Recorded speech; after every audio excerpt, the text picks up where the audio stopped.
से बात करेंगे। ब्रिगेडियर रिटायर्ड बाबर अलाउद्दीन साहब इस वक्त हमारे साथ मौजूद है। बहुत शुक्रिया सर आपके वक्त का।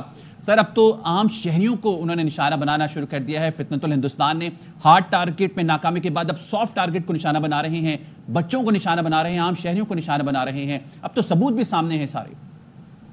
जी बिल्कुल, इसमें कोई दो राय नहीं है। और जिन जिन चीजों को टारगेट कर रहे हैं, ये टारगेट कौन लोग करते हैं? ये सफाकियत की भी इंतहा है, बर्बरियत की भी इंतहा है। मैं हमेशा कहता हूं कि दुनिया में या ये काम इजराइल कर रहा है या हिंदुस्तान कर रहा है, और इस चीज को किसी सूरत भी ना बर्दाश्त किया जा सकता है, ना इसको नजरअंदाज किया जा सकता है। और ये शिकस्त खुर्दा जहनों की ये अलामात होती हैं जब आप किसी का मुकाबला वैसे ना कर सकें और फिर आप इस तरह की बुजदिली वाले काम करते हैं, बच्चों को टारगेट करके, खवातीन को टारगेट करके, बेगुनाह शहरियों को टारगेट करके, अपनी प्रॉक्सीज के जरिए। हम सब ने देखा कि हिंदुस्तान 10 मई को जो उसके साथ हुआ, और वो इस चीज का सबूत है कि वो कभी भी पाकिस्तान की फौज का सामना नहीं कर सकते।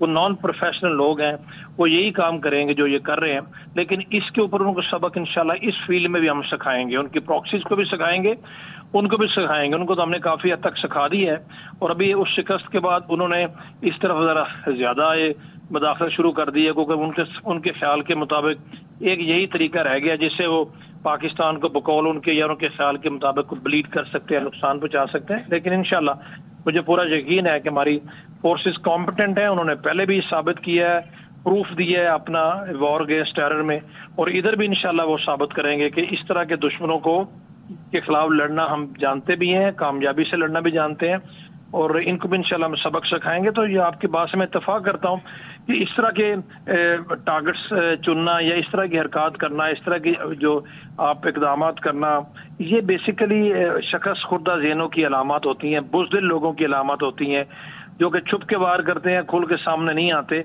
और जब बात बच्चों की हद तक चली जाए तो इसका मतलब है कि शिकस्त आपका मुकद्दर है।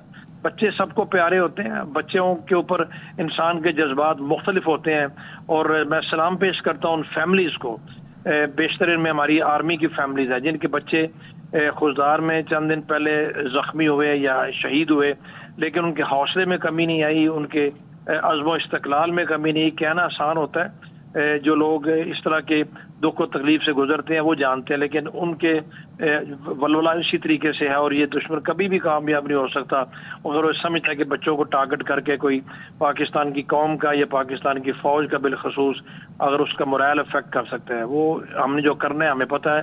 तो ओवरऑल बहुत ही बुज़दिलाना उनकी कार्रवाई, और जो तफसीलात सामने आ रही हैं, जिस तरह की उनकी इन्वॉल्वमेंट बलूचिस्तान में है, हर तरीके से अपने क्रोनीज को, अपनी प्रॉक्सीज को आगे करके, पैसे के जरिए उनको ट्रेनिंग दे के, उनको हथियार दे के, उनको उनकी सपोर्ट करके, दुनिया में शायद बहुत कम मिसालें ऐसी हो आज के दौर में कि कोई रियासत एक स्टेट टेररिज्म के तौर पर इस तरह के काम कर रही है। तो ये सबूत है हमारे पास जो कि हमारे केस को मजबूत करते हैं, और जो कुछ तफसीलात ये सबूत हमारे केस को मजबूत करते हैं। बहुत शुक्रिया आपका।